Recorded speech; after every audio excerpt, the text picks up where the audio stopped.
Mwetinya manakmo osanya de wagima mwetinya sa anona Roland Ohiegboma omona ye wisdom boy moko Mr. My brother mami audio video CD nu we pe ladiana oyemwa gikuno ruwe gikweta no ruwe ijeme jeri opa bae moteme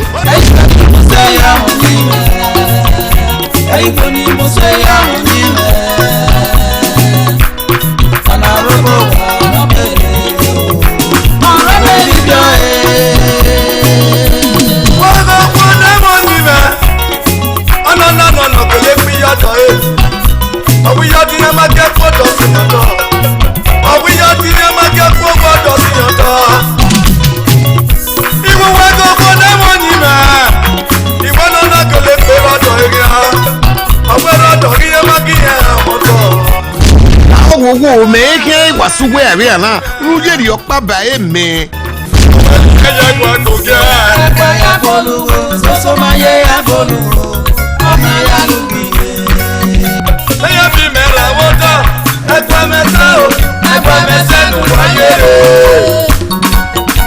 eya bi mera wodo egba mesa nu waye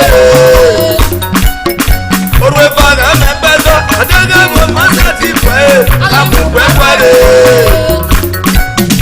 orwe fara ti mi odo adega mo ma ti fe amugbe pare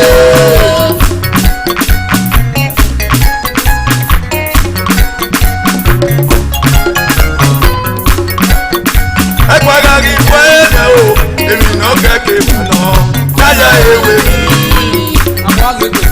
egbaga ri fe na o emi no keke mo Roland Ohiegboma wisdom boy audio and video CD or wala zianenia luga ebe CD shop no jake wese nuwe na yogwe no so kwa we no gide ya mote boyege Bright Altar International Nigeria Limited. The Lord is my rock. The 114 Sokpomba Road on your egede gene nwana no ware secondary secular road the Benin City. Why you me Frank Odis New Lagos Road with New Benin City. Kevin Dowu Agbes Nigeria Limited. Parliament Audio and Video Production. Number 2 No Sayaba Street with New Benin City.